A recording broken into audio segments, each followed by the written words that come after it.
Olá, seja muito bem-vinda, seja muito bem-vindo. Continuando a leitura do livro Pense e Enriqueça, do grande Napoleão Hill, que deixou para nós esse legado sobre a filosofia do sucesso. Eu quero te convidar a ficar conosco nessa manhã, nesse momento, onde nós vamos ler agora o capítulo 5, que fala sobre imaginação. O que é a imaginação? A imaginação é a oficina da mente, onde a nossa mente trabalha e o tempo todo ela está pensando, imaginando coisas. Então vamos fazê-la com que ela trabalhe da forma que realmente faz sentido para aquilo que a gente verdadeiramente quer e não para aquilo que a gente não quer. Esse é o quinto passo para a riqueza e eu te convido a estar comigo até o fim e te desafio nessa jornada a compartilhar e a assistir os vídeos, não só esse, mas os anteriores, que é o complemento e o início dessa leitura maravilhosa do livro Pense e Enriqueça, que tem trazido novos conceitos, nos ajudado na mudança da nossa mentalidade, em busca da realização dos nossos desejos, da realização dos nossos sonhos, porque a propósito, você não tem nada a ver com a sua chegada aqui neste lugar, neste planeta, mas já que você está aqui, vamos fazer o melhor, né? Vamos usufruir e desfrutar daquilo que é melhor, o melhor dessa terra. E eu te convido a isso. Esse é o meu convite. Vamos lá? A imaginação, ela literalmente é a oficina onde são confeccionados todos os planos criados pela humanidade. O impulso, o desejo, adquire a forma, as feições e a ação pelo auxílio de quê? Da imaginação. Já foi dito que qualquer coisa que o ser humano consiga imaginar pode ser criada. A época da civilização em que vivemos é a mais favorável para o desenvolvimento da imaginação, porque é uma época de mudança rápida e a todo momento nós podemos entrar em contato com estímulos que desenvolvem a imaginação. Com a ajuda da faculdade imaginativa, descobrimos e aproveitamos mais forças da natureza ao longo de 50 anos do que ao longo de toda a história da espécie humana. Conquistamos o ar de forma tão completa que os pássaros não se comparam a nós em matéria de voo. Controlamos o espectro eletromagnético e o fizemos servir como modo de comunicação instantânea com qualquer parte do mundo. Analisamos e pesamos o Sol a uma distância de milhões de quilômetros e determinamos com a ajuda da imaginação os elementos que o formam. Descobrimos que nosso cérebro é ao mesmo tempo uma estação de transmissão e de recepção da vibração do pensamento, embora mal tenhamos começado a compreender o fenômeno com o objetivo de utilizar essa descoberta na prática. Aumentamos a velocidade das viagens até podermos tomar café da manhã em Nova York e almoçar em São Francisco no mesmo dia. Nossa única limitação, respeitada a razão, ela reside no modo como desenvolvemos e como nós usamos a nossa imaginação. Ainda não chegamos ao ápice do desenvolvimento no uso da faculdade imaginativa. Apenas descobrimos que temos imaginação e começamos a usá-la de modo muito elementar. Existem duas formas de imaginação. A faculdade imaginativa, ela funciona de duas formas. Uma delas é conhecida como imaginação sintética e a outra como imaginação criativa. Imaginação sintética é aquela faculdade que permite organizar velhos conceitos, ideias ou planos e produzir novas combinações. Essa faculdade ela não cria nada, ela apenas trabalha com o material da experiência, da educação e da observação com o qual ela for alimentada. É a faculdade mais usada pelo inventor, executando-se os gênios que, quando não conseguem resolver um problema por meio da imaginação sintética, eles recorrem à imaginação criativa. E o que é a imaginação criativa? É onde a mente humana finita, ela estabelece uma comunicação direta com a inteligência infinita, com Deus, por meio da imaginação criativa. Essa é a faculdade pela qual são recebidas as intuições, as inspirações. É assim que todas as ideias básicas ou novas elas são entregues. É por essa faculdade que são recebidas as vibrações do pensamento, ou mesmo as influências das mentes de outras pessoas. Essa faculdade, ela possibilita ao indivíduo sintonizar ou se comunicar com as mentes subconscientes de outras pessoas. A imaginação criativa, ela funciona automaticamente de modo descritos nas páginas que nós vamos ler adiante. Então essa faculdade, ela só funciona quando a mente consciente está operando num nível extremamente alto de intensidade ou no nível de energia, como ocorre quando ela é estimulada pela emoção de um forte desejo. A imaginação criativa, ela se torna mais alerta, mais receptiva a influências das fontes mencionadas proporcionalmente ao seu desenvolvimento por meio do uso. Essa afirmação é importante. Reflita sobre ela antes de prosseguir. Então, olha só. A imaginação criativa, ela se torna mais alerta, mais receptiva a influências das fontes que nós mencionamos, proporcionalmente ao seu desenvolvimento através de quê? Através da utilização. Você precisa desenvolver, usar a imaginação criativa. De que forma? Através da nossa intensidade, da energia que você emprega.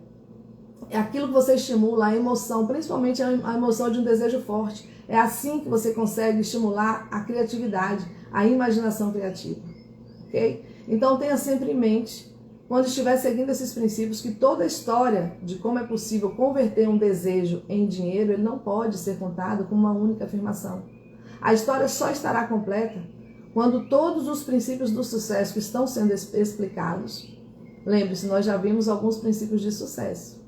Autossugestão, a fé. Então nós precisamos observar e aplicar todos esses princípios de sucesso de forma uníssona, porque a história, como ele diz aqui, só estará completa quando todos esses princípios de sucesso explicados e interligados neste livro estiverem dominados, assimilados e já em uso.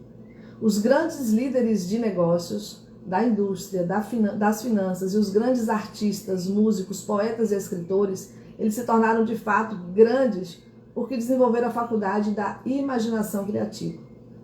A imaginação, tanto a sintética quanto a criativa, ela se torna mais alerta com o uso, assim como qualquer músculo ou como qualquer órgão do nosso corpo. O desejo nada mais é do que um pensamento, do que um impulso. É algo nebuloso, é algo efêmero, abstrato. Ele não tem valor até ter sido transformado em seu equivalente físico.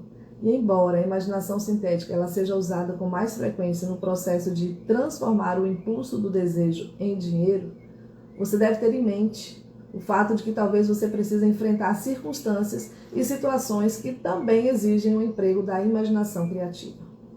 Sua faculdade imaginativa ela pode ter enfraquecido por causa da falta de prática.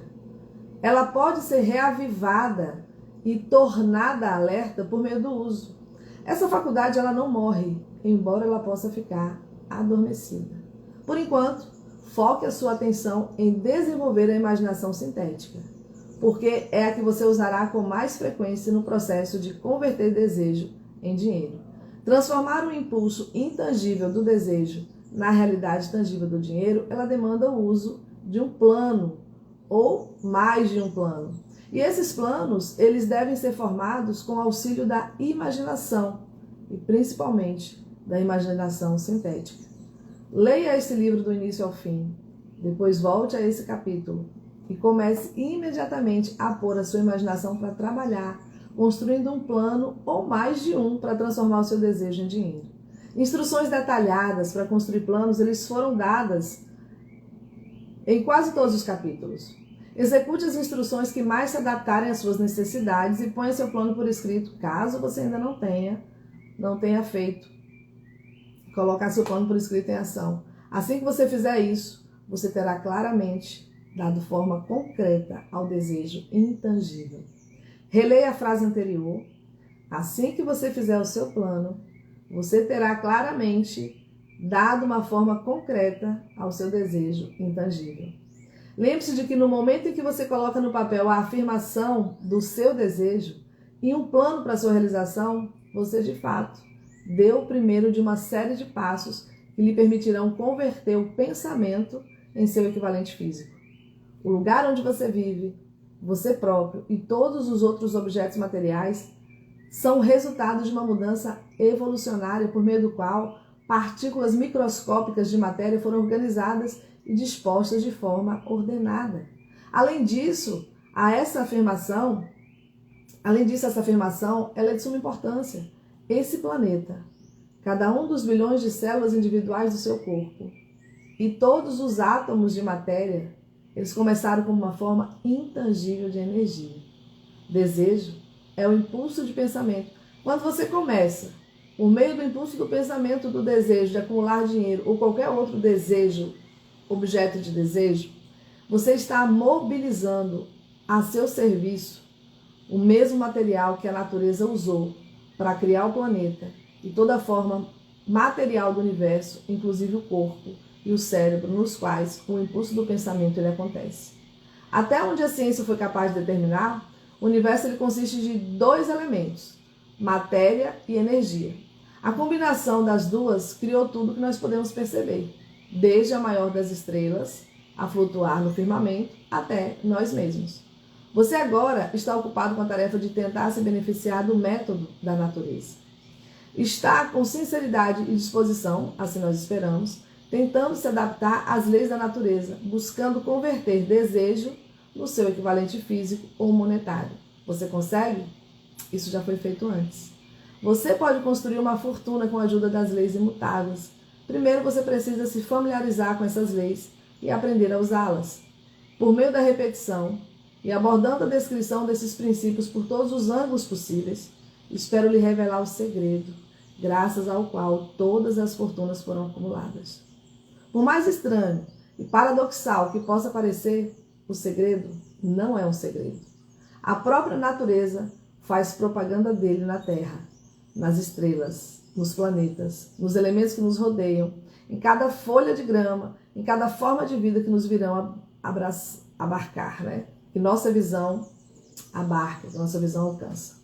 A natureza ela faz propaganda desse segredo nos mecanismos da biologia, na conversão de uma célula minúscula no ser humano que agora está lendo essas linhas. A conversão do desejo no seu equivalente físico certamente não é menos milagrosa. Não desanime se você não entender plenamente tudo o que foi dito. A menos que você já seja um estudioso da mente, não espero que assimile todo o conteúdo desse capítulo numa primeira leitura. Com o tempo, você vai progredir bastante. Os princípios a seguir abrirão caminho para o entendimento da imaginação. Assimile aquilo que compreender ao ler essa filosofia pela primeira vez e depois, quando a reler e estudar, descobrirá que algo aconteceu para esclarecê-la e lhe proporcionar uma compreensão mais ampla do todo. Acima de tudo, não pare, nem hesite em seu estudo antes de ter lido o livro, no mínimo 3 vezes, pois nessa hora você não vai querer parar. E como você usar a imaginação na prática? Ideias, eles são o ponto de partida de todas as fortunas. São produtos da imaginação. Vamos examinar algumas ideias que deram origem a imensas fortunas, na esperança de que esses exemplos possam lhe transmitir informações claras sobre quais foram os métodos usados pelos quais a imaginação pode ser usada para acumular riqueza. Vamos lá? A primeira ideia, a caldeira encantada. 50 anos atrás, um velho médico do interior foi até a cidade, prendeu seu cavalo, entrou discretamente numa farmácia pela porta dos fundos e começou a negociar com o jovem farmacêutico. Sua missão estava destinada a gerar riqueza para muita gente. Estava destinada a levar ao sul dos Estados Unidos o benefício mais abrangente desde a Guerra Civil. Por mais de 1 hora, atrás do balcão de remédios vendidos sob prescrição, o velho médico e o farmacêutico ficaram conversando em voz baixa. Então o médico saiu, foi até a sua carroça, pegou uma panela grande, antiquada e uma pá de madeira, que é usada para mexer o conteúdo da caldeira, e depositou os 2 objetos no fundo da farmácia. O farmacêutico inspecionou a caldeira, levou a mão ao bolso, pegou um bolo de notas e entregou ao médico. O rolo continha exatamente $500, todas as economias do farmacêutico. O médico entregou ao farmacêutico um pedacinho de papel no qual estava escrita uma fórmula secreta. As palavras nesse pedacinho de papel valiam uma fortuna, digna de um rei. Mas não para o médico. Aquelas palavras mágicas eram necessárias para fazer a caldeira começar a ferver, mas nem o médico nem o jovem farmacêutico sabiam que fortunas fabulosas estavam destinadas a fluir daquela caldeira. O velho médico ficou satisfeito ao vender a engenhoca por $500. O dinheiro pagaria suas dívidas e lhe traria tranquilidade. Já o farmacêutico correu um alto risco ao apostar todas as economias de sua vida num simples pedacinho de papel e numa caldeira velha. Ele jamais sonhou que aquele investimento fosse fazer ouro começar a transbordar da caldeira de um modo que iria suplantar a milagrosa façanha da lâmpada de Aladim. O que o farmacêutico, na verdade, comprou foi uma ideia. A caldeira velha, a pá de madeira e a mensagem secreta no papel eram incidentais. A estranha façanha da caldeira começou a ocorrer depois que seu novo dono misturou as instruções secretas, um ingrediente sobre o qual o médico não tinha conhecimento. Leia essa história com cuidado e faça um teste com sua imaginação. Veja se você consegue descobrir o que o rapaz adicionou à mensagem secreta que fez ouro transbordar da caldeira. Lembre-se, quando estiver lendo, quando você estiver ouvindo, de que essa não é uma história saída das 1001 noites. O que se conta aqui são fatos mais estranhos do que a ficção, mas fatos que começaram com uma ideia. Vamos dar uma olhada na fortuna que essa ideia gerou. Ela pagou, e continua pagando até hoje, imensas fortunas para homens e mulheres do mundo inteiro que distribuem o conteúdo da caldeira para milhões de pessoas. A caldeira velha é hoje um dos maiores consumidores mundiais do açúcar, proporcionando assim empregos permanentes a milhares de homens e mulheres dedicados ao plantio da cana-de-açúcar, beterraba, a outras lavouras produtoras de açúcar e ao refino e comercialização do açúcar. A caldeira velha consome milhões e milhões de garrafas e latas por ano, proporcionando empregos para milhares de trabalhadores que fabricam esses recipientes.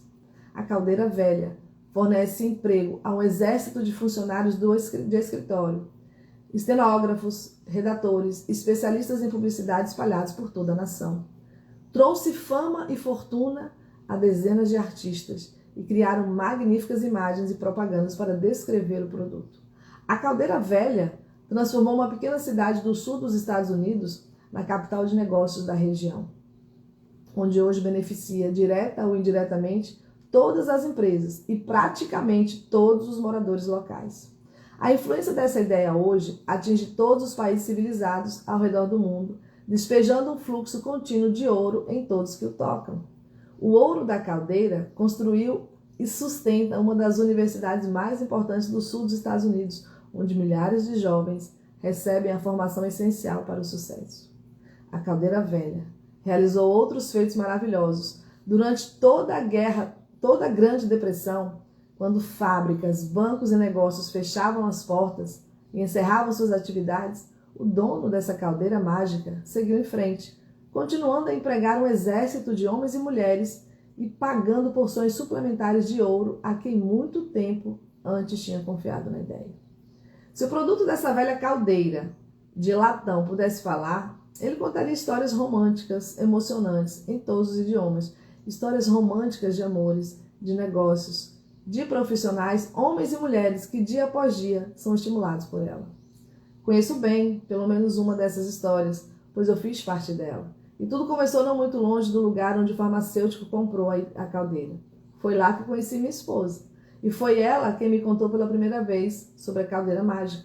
Era o produto dessa caldeira que estávamos bebendo quando pedi a ela que me aceitasse na alegria e na tristeza.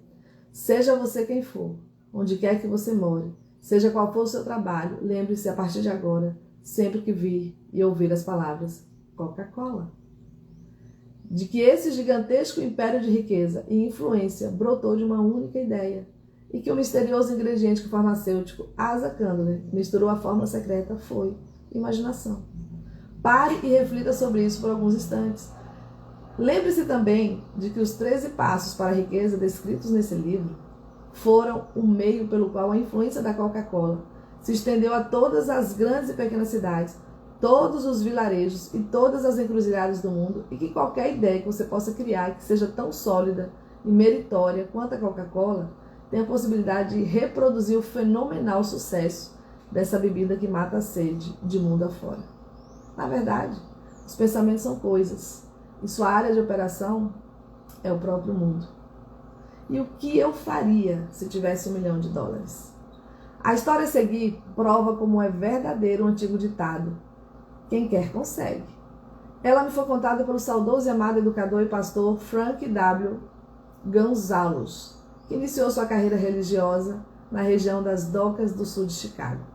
Enquanto estava cursando a faculdade, o Dr. Gonzalez, ele observou muitos defeitos em nosso sistema de ensino. Defeitos que acreditava poder corrigir se fosse reitor de uma universidade. Seu maior desejo era se tornar líder de uma instituição nacional em que rapazes e moças fossem ensinados a aprender fazendo. Ele decidiu organizar uma nova instituição de ensino superior na qual ele pudesse pôr suas ideias em prática sem ser atrapalhado pelos métodos de ensino ortodoxos. Ele precisava de $1 milhão para realizar esse projeto. E onde ele poderia conseguir uma quantia tão grande? Era essa pergunta que absorvia a maior parte dos pensamentos desse ambicioso jovem pastor. No entanto, ele parecia estar avançando. Toda noite, Gonzalez carregava esse pensamento para a cama, levantava-se com ele de manhã e levava-o com ele aonde fosse. Virava-o e revirava-o na mente até o pensamento virar uma obsessão que a tudo consumia. $1 milhão é muito dinheiro. Gonzalez reconhecia esse fato, mas reconhecia também a verdade de que a única limitação é aquela que nós criamos na nossa mente. E por ser filósofo, além de pastor, Gonzalez sabia, como todos que têm sucesso na vida, que a clareza de propósito é o ponto de partida. Saiba também que a clareza de propósito ela adquire animação, vida e poder quando ela é sustentada por um desejo ardente de traduzir esse propósito no seu equivalente físico. Ele conhecia todas essas grandes verdades, mas mesmo assim, ele não sabia onde e nem como pôr as mãos em $1 milhão. O procedimento natural ele teria sido desistir e abandonar o projeto dizendo: minha ideia é boa, mas eu não posso fazer nada, porque eu nunca vou conseguir arrumar o dinheiro necessário. É exatamente isso que a maioria das pessoas teria dito. Mas foi o que Gonzalez pensou, o que ele disse e fez tão importante, que vou agora apresentá-lo e deixá-lo falar por si mesmo. Certo sábado à tarde, eu estava sentado em meu quarto, pensando em maneiras de como conseguir o dinheiro para executar meus planos. Vinha pensando havia quase 2 anos, mas eu não tinha feito nada, a não ser pensar. Chegara a hora de agir. Tomei a decisão ali mesmo de que conseguiria $1 milhão necessário em uma semana. Mas como? Eu não estava preocupado com isso antes. O importante era a decisão de conseguir o dinheiro dentro de um intervalo de tempo específico. E quero lhe dizer que no momento em que tomei uma decisão, eu fui tomado por uma estranha certeza de que nunca havia experimentado. Algo dentro de mim parecia dizer: por que você não tomou essa decisão há mais tempo? O dinheiro estava à sua espera esse tempo todo. As coisas começaram a acontecer depressa. Liguei para os jornais e avisei que faria um sermão na manhã seguinte intitulado O que eu faria se tivesse $1 milhão. Comecei na mesma hora a trabalhar naquele sermão, mas eu devo lhe dizer com franqueza que não foi uma tarefa difícil, porque eu já estava preparado para aquele sermão havia quase 2 anos.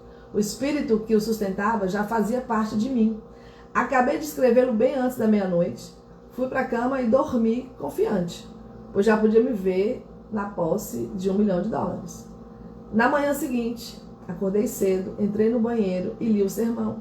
Então me ajoelhei e pedi que o meu sermão chamasse a atenção de alguém que fornecesse o dinheiro necessário. Enquanto eu rezava, mais uma vez tive a certeza de que o dinheiro iria aparecer.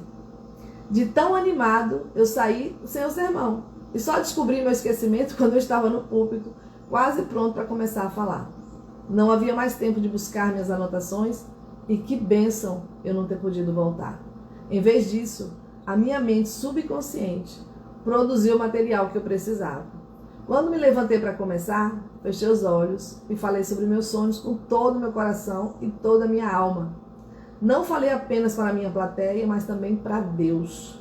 Relatei o que faria com $1 milhão se essa quantia fosse colocada em minhas mãos. Descrevi o plano que eu tinha para organizar uma ótima instituição de ensino onde os jovens aprendessem tudo na prática e ao mesmo tempo desenvolvessem as suas mentes. Quando terminei e me sentei, um homem se levantou lentamente a umas 3 fileiras do fundo, aproximou-se do púlpito. Perguntei-me o que ele ia fazer. Ele estendeu minha mão e disse: reverendo, eu gostei do seu sermão. Acredito que o senhor é capaz de fazer tudo o que disse se tiver $1 milhão. E para provar que acredito no senhor e no seu sermão, se for ao meu escritório amanhã, de manhã, eu lhe darei o dinheiro. Meu nome é Philip de Armour. O jovem Gonzalez foi ao escritório de Armour e lá $1 milhão lhe foi apresentado. Então ele fundou o Armour Institute of Technology. Essa quantia é mais do que a maioria dos pastores vê durante toda a vida. Mas o impulso de pensamento que sustentou o dinheiro foi criado dentro da mente do jovem pastor em menos de 1 minuto. O $1 milhão necessário, ele foi resultado de uma ideia. O que sustentava essa ideia era o desejo que o jovem Gonzalez vinha acalentando havia quase 2 anos. Observe o seguinte fato importante. Ele conseguiu o dinheiro menos de 36 horas após ele ter tomado uma decisão clara de consegui-lo e depois de ter definido um plano bem preciso. O pensamento vago do jovem Gonzalez sobre o dinheiro e a débil esperança de consegui-lo não tinha nada de novo ou de único. Outros antes dele, e muitos desde então, já haviam tido e vêm tendo pensamentos parecidos. Mas ocorreu algo único e diferente da decisão que ele tomou naquele sábado memorável, em que empurrou a indefinição para longe e disse a clareza: eu vou conseguir esse dinheiro em 1 semana. Deus parece estar ao lado das pessoas que sabem exatamente o que querem, se elas estiverem decididas a obter justamente isso. Além do mais, o princípio pelo qual o Dr. Gonzalez conseguiu o seu dinheiro continua vivo. Ele está disponível para você, para mim. E essa lei universal ela é tão possível de funcionar hoje quanto na época em que o jovem pastor lançou mão dela com tamanho sucesso. Esse livro ele descreve passo a passo os 13 elementos dessa grande lei e sugere como eles podem ser postos em prática. Observe que Asa Candler e Frank Gonzalez ele tinha uma característica em comum. Ambos conheciam a espantosa verdade de que ideias podem ser transmutadas em dinheiro pelo poder do propósito preciso, somado a planos precisos. Se você acredita que apenas o trabalho árduo e a honestidade trazem riqueza, esquece isso. Não é verdade. A riqueza, quando vem em grande quantidade, nunca é resultado de trabalho árduo. A riqueza, se vier, responde a demandas claras, com base na aplicação de princípios precisos, e não por acaso e tampouco por sorte. Falando de modo geral, uma ideia é um impulso do pensamento que impele a ação através de um apelo à imaginação. Todos os vendedores de talento sabem que ideias podem ser vendidas onde não há mercadorias. Vendedores comuns não sabem disso. Por isso, eles são vendedores comuns. Um editor de livros vendidos a poucos dólares descobriu algo que deveria valer muito mais para o mercado editorial. Ele descobriu que muita gente compra títulos, não o conteúdo dos livros. Ao trocar o título de um livro que não estava tendo uma boa saída, ele obteve um aumento de suas vendas em mais de 1 milhão de exemplares. O conteúdo não foi modificado. Ele apenas arrancou a capa com o título que não vendia e pôs uma nova com o título que tinha valor de venda. Isso, por mais simples que possa parecer, foi uma ideia. Isso foi imaginação em ação. Não existe um preço padrão para as ideias. Criadores de ideias é que ditam seu preço. E se forem espertos, vão obtê-lo. A indústria do cinema criou toda uma multidão de milionários, na maioria são indivíduos incapazes de criar ideias. No entanto, eles tinham a imaginação para reconhecer ideias quando as viam. A história de praticamente toda a fortuna, ela começa no dia em que o criador de ideias e o vendedor de ideias se juntam e trabalham em harmonia. Carnegie, ele se cercou de pessoas capazes de fazer tudo o que ele não podia. Pessoas que criavam ideias e pessoas que punham essas ideias em prática. E ao fazê-lo, ele gerou uma fabulosa fortuna para si e para outras pessoas. Milhões de pessoas passam pela vida torcendo por ocasiões propícias. Pode ser que uma ocasião propícia ela proporcione uma oportunidade para alguém, mas o plano mais seguro é não depender da sorte. Foi uma decisão propícia que me proporcionou a maior oportunidade da minha vida. Porém, dediquei 25 anos de esforço e determinação. e essa oportunidade antes dela se tornar uma vantagem. A ocasião propícia constituiu na minha sorte de conhecer e conseguir a cooperação de Andrew Carnegie. Ele plantou em minha mente a ideia de organizar os princípios da realização pessoal numa filosofia de sucesso. Milhares de pessoas já se beneficiaram com as descobertas que foram feitas nesses 25 anos de pesquisas e várias fortunas foram acumuladas por meio de sua aplicação. O início foi simples. Foi uma ideia que qualquer um poderia ter desenvolvido. O momento propício ele veio por intermédio de Andrew Carnegie, mas a determinação e a clareza de propósito, o desejo de alcançar a meta e o esforço persistente. Não foi um desejo qualquer, que sobreviveu à decepção, ao desânimo, à derrota temporária, às críticas e ao constante lembrete de que era perda de tempo. Foi um desejo ardente, foi uma obsessão. Depois que a ideia foi plantada em minha mente pelo Sr. Carnegie, ela foi incentivada, ela foi acalentada, estimulada a permanecer viva. E aos poucos a ideia se tornou um gigante com poder próprio e passou a me incentivar, a acalentar, a estimular. Ideias são assim. Primeiro você lhes dá a vida, ação e direção. Então elas adquirem poder próprio e varrem da sua frente qualquer oposição. Ideias são forças imperceptíveis, mas têm mais poder do que os cérebros que lhe dão origem. Elas têm o poder de seguir vivendo mesmo depois que o cérebro de seu criador volta ao pó. Veja o poder da cristandade, por exemplo. Ela começou com uma simples ideia. Seu mais importante preceito era: faça aos outros o que gostaria que os outros fizessem a você. Jesus, ele voltou para onde veio, mas a sua ideia segue em frente. Algum dia, ela talvez venha se concretizar por completo. E nesse dia, terá realizado o mais profundo desejo de Jesus. A ideia só vem se desenvolvendo há cerca de 2000 anos. E vamos lhe dar um pouco mais de tempo. A riqueza, quando ocorre em grande quantidade, ela nunca é resultado de trabalho árduo. A riqueza, ela vem, se vier com base na aplicação de princípios precisos e não por acaso e não por sorte. O sucesso não exige desculpas. O fracasso não permite álibis. E assim a gente finaliza esse capítulo de número 5, falando sobre a imaginação. Você que chegou, que você possa voltar ao início, assistir a todo o capítulo, ouvi-lo com atenção e que você possa praticar o que é a imaginação sintética, a imaginação criativa, que você possa construir as suas ideias de acordo com o seu desejo mais quente, o seu desejo latente, aquilo que grita na sua alma, que você tenha ideias, que você tenha planos, que você coloque-os em ação, que você entre em movimento, colocando em prática, para que você possa sair daquele comum para o extraordinário. Beijo no seu coração, que Deus te abençoe e até o nosso próximo encontro. Talvez a gente continue, eu vou negociar com as meninas aqui, ok? Até breve. A gente vai continuar lendo esse livro aqui, ó. Pense e enriqueça. A filosofia do sucesso. Um livro extraordinário que mudou a vida de milhares de pessoas. Onde Napoleão Hill estudou a mente de mais de 500 pessoas e personalidades da sua época, pessoas que obtiveram sucesso. Ele compilou todas as informações possíveis nesse livro para que a gente possa usar esses 13 princípios na nossa vida e também, assim como aquelas pessoas conseguiram, a gente também possa conseguir o sucesso que a gente tanto deseja. Ok? Fica aqui comigo e vamos estudar. Pense e enriqueça. Tchau!